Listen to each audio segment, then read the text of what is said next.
مبارکہ کی روشنی میں شب برات کی کیا اہمیت ہے؟ کیا اس رات کی عبادت ٹھیک ہے؟ شب برات کا روزہ رکھا جاتا ہے، اس کی صحیح حیثیت کیا ہے؟ شب کا روزہ تو کبھی ہوتا ہی نہیں، یہ آپ نے شب برات کا روزہ کیسے لکھ لیا؟ شب رات کو کہتے ہیں نا۔ شب برات جو ہے اس کو کہا گیا ہے اس لیے کہ ان کا خیال ہے کہ اس رات میں اللہ تعالیٰ بہت سے لوگوں کو اس کا کو بخشتا ہے۔ برات اللہ تعالیٰ جہنم سے ان کو گستگاری عطا فرماتا ہے۔ اس کے ضمن میں جو صحیح احادیث ہے صرف ایک ہے، اور وہ یہ ہے کہ حضرت عائشہ صدیقہ رضی اللہ تعالیٰ عنہ بیان کرتی ہے کہ ایک روز حضور کی میرے ہاں شب باشی کی باری تھی، لیکن میری رات کو آنکھ کھلی تو حضور نہیں تھے موجود، تو مجھے تشویش ہوئی کہ آپ کہاں گئے؟ تو میں ڈھونڈتی ہوئی وہ یا کسی اور کو آپ نے بھیجا، بہرحال مجھے پوری تفصیل یاد نہیں ہے، تو معلوم ہوا کہ آپ جنت البقیع میں گئے ہوئے ہیں، وہاں پر استغفار کر رہے ہیں اللہ سے، اور تمام جو بھی وہاں پر مردے دفن ہیں ان کے لیے مغفرت کی دعا کر رہے ہیں۔ بس یہ ثابت ہے۔ باقی اب اس میں جو ہے ہندوؤں سے ہم نے مانگ لی دیوالی، تو دیوالی جو ہے وہ روشنی کی جا رہی ہے، بتیاں جلائی جا رہی ہیں، تو مختلف لوگوں سے ہم نے بورو کی ہیں چیزیں، جیسے عید میلاد النبی ہے وہ ہم نے کرسچن سے بورو کر لی، یا شیعوں کے تازیوں کا توڑ کرنے کے لیے ہم نے بات بنا لی۔ اب اس میں جو ہے روشنیاں کی جا رہی ہیں، یہ دیوالی کا گویا کہ ہم نے توڑ فراہم کیا ہے یا اس کی نقل ہم کر رہے ہیں، یہ چیزیں نہیں۔ البتہ نماز رات کی عبادت تو ہر رات میں بہت اعلیٰ ہے۔ چلیے اگر اور دنوں میں نہیں ہوتا اس رات کو آپ کو، کیونکہ حضور نے بھی استغفار کیا خاص طور پر جا کر جنت البقیع میں، تو اگر آپ بھی کریں، نماز پڑھیں اور استغفار کریں تو کیا ہے، بہت اچھی بات ہے، اس میں تو کوئی حرج کی بات ہے ہی نہیں۔ لیکن اسے کوئی تہوار کی طرح منانا، پٹاخے چھوڑنا اور جو ہے وہ روشنی کرنا، یہ بھارت صحیح نہیں ہے۔ روزہ بھی چونکہ 15ویں شب ہوتی ہے، 15واں دن ہوتا ہے، پھر اس اعتبار سے حضور کے معمولات میں تھا کہ آپ ہر مہینے کی 13، 14، 15 تاریخوں میں روزہ رکھتے تھے۔ تو اگر آپ یہ نیت کر کے روزہ رکھ لیتے ہو، کیا کہنے ہیں، نور علی نور ہے، اور روزہ کسی وقت میں نفلی روزہ رکھا جائے اللہ تعالیٰ قبول فرمائے گا۔ یہ حضرت عبداللہ ابن مسعود سے رضی اللہ تعالیٰ عنہ، یہ بھی مسلم شریف کی روایت ہے۔ حضور فرماتے ہیں ما بعث اللہ من نبی فی امتہ قبلی الا کان لہ حواریون و اصحاب۔ اللہ نے مجھ سے پہلے کسی بھی امت میں کسی نبی کو نہیں بھیجا مگر اس کے کچھ نہ کچھ حواری، کچھ نہ کچھ اصحاب تو ہوتے تھے نا، 2 ہو، 4 ہو، 10 ہو، 12 ہو۔ حضرت عیسیٰ کے حواری 12 تھے، ایمان لانے والے کل کہتے ہیں 72 تھے، باہر کچھ نہ کچھ ساتھی حواریون و اصحاب یاخذون بسنتہ ویقتدون بامرہ۔ وہ کیا کرتے تھے؟ وہ حواری اور صحابہ اپنے نبی کی سنت کو مضبوطی سے پکڑ لیتے تھے اور انہی کے احکام کی پیروی کرتے تھے۔ یقتدون بامرہ، اقتداء کرتے تھے، پیروی کرتے تھے۔ ثم انہا تخلف من بعدہم خلوف، پھر ہمیشہ ایسا ہوا ہے کہ بعد میں کچھ ایسے ناخلف اٹھے، یفعلون یقولون ما لا یفعلون ویفعلون ما لا یؤمرون، کہ وہ کہتے وہ تھے جو کرتے نہیں تھے اور کرتے وہ تھے جس کا حکم ہی نہیں ہوا۔ عرس منائے جا رہے ہیں، یہ کوئی اللہ کے رسول کا حکم ہے؟ کیا رسول کے صحابہ کا عمل ہے؟ کیا حضور کا عرس منایا گیا؟ عید میلاد النبی ایک نئی عید ہو گئی ہے، کیا اس کا حکم دیا محمد رسول اللہ نے؟ یفعلون ما لا یؤمرون، وہ اپنی ہی ایجاد کردہ روایات ہیں، اپنی ہی ایجاد کردہ بدعات ہیں، اپنی ہی ایجاد کردہ رسومات ہیں، ان پر لگے ہوئے ہیں اور دعوے کرتے ہیں اللہ سے محبت، رسول کے عشق کے، جبکہ ان کے عمل میں نہ اللہ کی اطاعت ہے نہ رسول کا اتباع ہے۔ اب جب ایسی صورت پیدا ہو جائے تو کیا کریں؟ فمن جاہدہم بیدہ فہو مومن، تو جو مسلمان بھی ان کے خلاف جہاد کرے گا اپنے ہاتھ سے اپنی طاقت سے وہ مومن ہوگا. ومن جاہدہ بلسانہ فہو مومن، اور جو ان کے خلاف جہاد کرے گا اپنی زبان سے وہ بھی مومن ہوگا. وہی 3 درجے. ومن جاہدہم بقلبہ فہو مومن، دل سے نفرت رکھ کر. تو اصل ملک کی صورت میں حضرت جبرائیل کو حضور نے اس وقت دیکھا، اور ایک دیکھا ہے پھر عند سدرۃ المنتہا، شب معراج میں جب ساتھ آئے ہیں لے جانے کے لیے انسانی شکل میں تھے. کوئی سواری بھی ایسی تھی جس کو کہ براق کہا جاتا ہے، وہ بھی محسوس شے تھی، لیکن یہ کہ جہاں انہوں نے کہا 7ویں آسمان پہ جا کر کہ بس اب آگے میری گنجائش، اب آگے آپ کو اکیلے جانا ہے، اس سے آگے اگر میں گزرا میرے پر جل جائیں گے. بے سوز تجلا بے سوز پرم، اگر یکسر منہ برتر پرم، اگر میں نے اب اس سے آگے ایک بال برابر بھی میں آگے بڑھا تو میرے پر جل جائیں گے، تب آگے آپ کا کام. اس وقت بھی وہ ان کی اصل شکل میں ظاہر ہوئی حضرت جبرائیل علیہ السلام. یہ بات اس لیے ضروری ہے کہ جیسے محدثین جو ہیں وہ اس کی تحقیق کرتے ہیں کہ حضور سے کس نے سنا، اس سے جو روایت کر رہا ہے کہ میں نے اس صحابی سے سنا جو تابعی ہے، آیا ان کی ملاقات بھی ثابت ہے کہ نہیں. تابعین کے طبقے کا ایک شخص وہ ہے کہ جس کی عمر ابھی 6 برس کی تھی کہ وہ صحابی فوت بھی ہو گئے، اور وہ کہہ رہا ہے میں نے ان سے سنا، تو پھر وہ حدیث جو ہے محدثین اس کو قبول نہیں کریں گے. تو دیکھتے ہیں کہ لنک جو ہے مضبوط ہونا چاہیے. روایت ہے نا ان فلاں ان فلاں ان فلاں، حضور سے فلاں صحابی نے سنا، اس نے سنا، اس تابعی نے سنا. یہ لنک جو ہے یہ ملاقات ثابت ہونی چاہیے. تو چونکہ جو حدیث اللہ ہے، یہ قرآن کیا ہے؟ حدیث اللہ، یہ حدیث ہے. احسن الحدیث اللہ الذی انزل احسن الحدیث کتابا متشابہا مثانیہ، یہ ہم پڑھ چکے ہیں سورہ زمر میں. اس حدیث کا یہ حدیث اللہ، اللہ سے کس نے سنا؟ جبرائیل نے. جبرائیل سے کس نے سنا؟ محمد نے.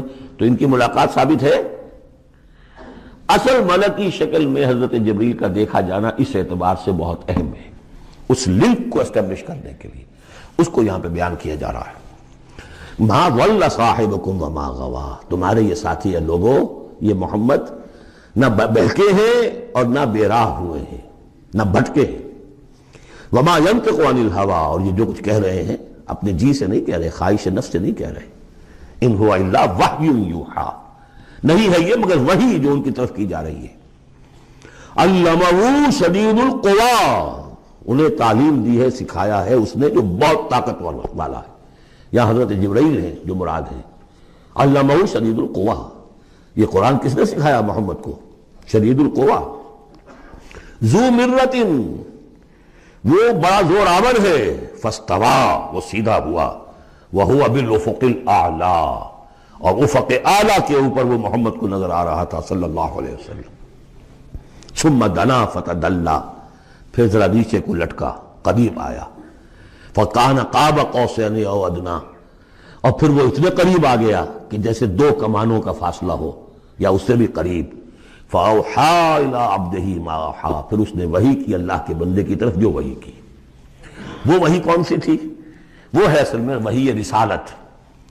وحی نبوت جو تھی وہ تو شروع میں آ چکی، اس کے بعد یہ فترت ہو گئی تھی، کچھ وقفہ پڑ گیا تھا. شروع میں وحی جس سے کہ حضور کی نبوت کا ظہور ہوا ہے وہ تو ہے اقرا بسم ربک الذی خلق، خلق الانسان من علق، اقرا وربک الاکرم الذی علم بالقلم، علم الانسان ما لم یعلم. لیکن اب یہ سورہ مدثر کی آیات اس وقت نازل ہوئیں. یا ایھا المدثر، جب حضور گھر آ گئے اور پھر آپ نے اپنی اہلیہ سے کہا، خوف زدہ تھے جو کہ منظر دیکھا تھا، ملک کی شکل، فرشتے کی شکل. اب وہ تو حضور ہی نے دیکھا جو دیکھا، ہم تو نہیں سمجھ سکتے کہ آپ نے کیا دیکھا.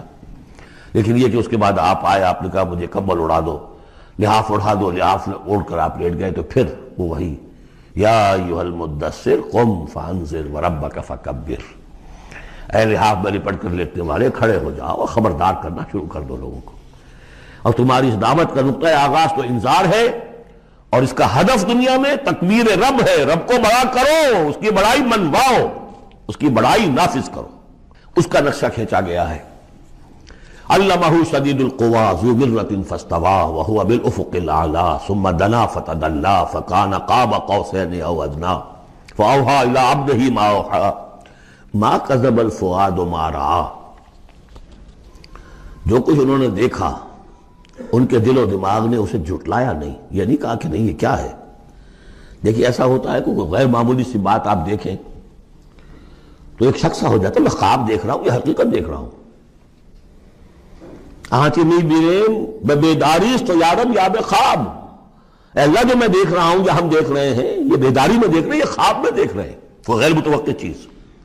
لیکن نبی کو کوئی شک نہیں ہوا، ما کذب الفؤاد ما رأى، یکسوئی کے ساتھ دل و دماغ اور جو بھی آپ کی آنکھ دیکھ رہی تھی ان میں کوئی کانفلکٹ نہیں تھا۔ ما کذب الفؤاد ما رأى فتمارونہ علی ما یری، تو کیا تم اس سے جھگڑتے ہو اس چیز پر کہ جسے وہ دیکھ رہا ہے؟ اقبال نے کہا نا کہ قلندر ہرچے گوید دی نہ گوید، جو شخص اپنا دیکھی ہوئی چیز بیان کر رہا ہے تم اس سے جھگڑ رہے ہو، تمہارے لیے تو وہ ایک غیب کی خبر ہے، اس نے تو دیکھا ہے۔ افتمارونہ علی ما یری وَلَقَدْ رَآهُ نَزْلَةً أُخْرَىٰ، اس نے تو ایک مرتبہ اور بھی دیکھا۔ کہاں دیکھا؟ عند سدرۃ المنتہیٰ، شب معراج میں سدرۃ المنتہیٰ۔ کوئی بیری کا درخت ہے، وہ کیسی بیری ہے؟ ساتویں آسمان کی بیری، وہ آخری حد ہے، مخلوق کوئی اس سے آگے نہیں جا سکتی۔ اس سدرۃ المنتہیٰ، منتہا نہایت، حد، جہاں کی حد ہو گئی، وہاں تک حضور پہنچے ہیں، سدرۃ المنتہیٰ تک۔ اندہا جنت الماوا، اور سب سے اونچی جو جنت ہوگی جنت الماوا، وہ اس کے قریب ہی ہے، وہ بھی ساتویں آسمان پر ہے۔ یہ تو درجہ بدرجہ ترقی ہوتی جائے گی نا، پہلی ضیافت جو ہے، پہلی نزل جو ہے وہ تو اسی زمین پر ہو جائے گی، پھر جو ترقی ہوگی اپنے اپنے مدارج، اپنے اپنے مراتب، اپنے اپنے مقامات، اپنے اپنے ایمان کی گہرائی، اپنے اپنے اعمال صالحہ، اپنا اپنا انفاق مال و جان، اس کے حوالے سے درجے ہوں گے۔ اندہا جنت الماوا اذ یغشی السدرۃ ما یغشی، جبکہ ڈھانپے ہوئے تھا اس بیری کو جو ڈھانپے ہوئے تھا۔ اب تمہیں کیا بتائیں کیا ڈھانپے ہوئے تھا، تم نہیں سمجھ سکتے۔ دیکھیں کس طریقے سے اذ یغشی السدرۃ، کوئی انوار الہیہ کا کوئی ایسا نزول ہے وہاں جو زبان سے ادا نہیں ہو سکتا، کوئی الفاظ نہیں ہے کہ جو ان کی تعبیر کر سکے، اس پر انوار الہیہ کا کوئی نزول ہے۔ اذ یغشی السدرۃ ما یغشی، جبکہ چھایا ہوا تھا اس بیری کے اوپر جو چھایا ہوا تھا، جبکہ ڈھانپا ہوا تھا اس بیری کو جس نے ڈھانکا ہوا تھا۔ ما زاغ البصر وما طغی،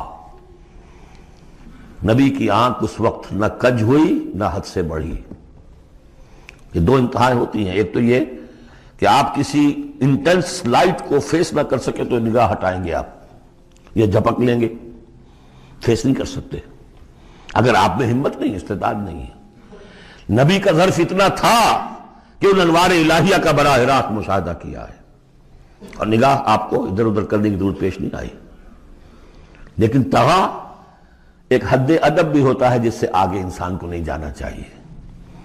نگاہ جو ہے اس نے بے ادبی کی روش بھی اختیار نہ کی۔ علامہ اقبال نے، واقعہ یہ کہ اس آیت کو میں نے سمجھا علامہ اقبال کے ایک شعر سے، اور اکثر و بیشتر لوگ نہیں سمجھ سکے اس آیت کو۔ ذوق و شوق کے نام سے جو ان کی نظم ہے بال جبریل میں، وہ میرے نزدیک ان کے شاعرانہ جو ان کی استعداد ہے اس میں بلند ترین نظم ہے وہ، جہاں تک پیغام ان کا جو ہے امت مسلمہ کے لیے، اس کے لیے ابلیس کی مجلس شورا، وہ کلائمیکس ہے، اور وہ ہے بھی ان کے آخری زمانے کی نظم ہے، سن 36 میں انہوں نے کہی ہے۔ اس کے بعد تو بیماری اتنے رہے ہیں، بہت کم اشعار کہے، لیکن اس میں ذوق و شوق میں ایک شعر ہے، عین وصال میں مجھے حوصلہ نظر نہ تھا،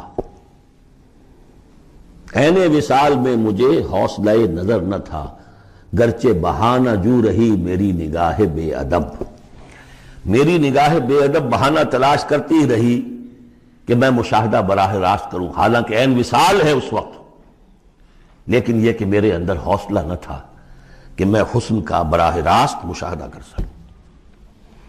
عین وصال میں مجھے حوصلہ نظر نہ تھا، گرچہ بہانہ جو رہی میری نگاہ بے ادب۔ یہاں ان دونوں چیزوں کے برعکس بات ہے جو اقبال اپنے بارے میں کہہ رہا ہے۔ میں تو بے ادب بھی ہوں، اور میں تو چاہتا تھا کسی طریقے سے حد ادب سے تجاوز کر کے دیکھوں، لیکن میرے اندر تو حوصلہ نہیں تھا۔ محمد میں وہ حوصلہ تھا، دیکھا ہے، براہ راست دیکھا ہے، نگاہ جما کر دیکھا ہے، لیکن ایک حد سے تجاوز نہیں کیا، حد ادب کے اندر رہے۔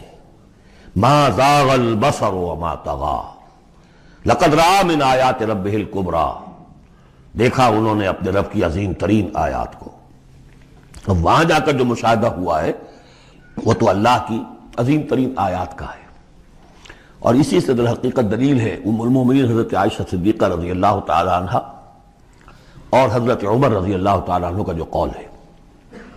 شب معراج میں بھی حضور نے اللہ کو نہیں دیکھا، اللہ کی عظیم ترین آیات کو دیکھا، جو تجلی تھی اس وقت اللہ کی۔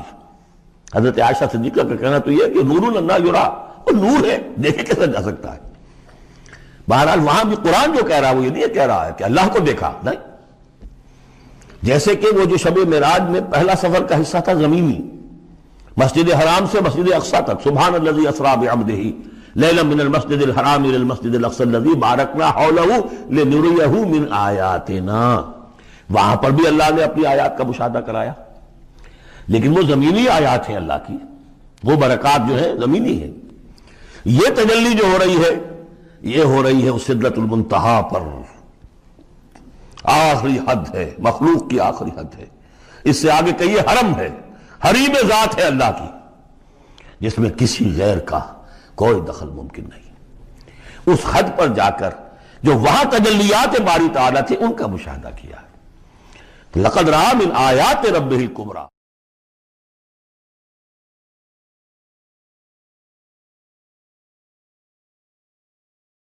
کمایا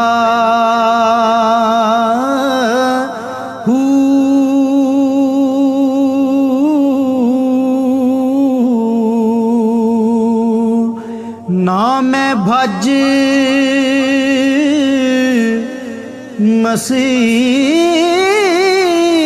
مسیتی وڑیا نا تسبا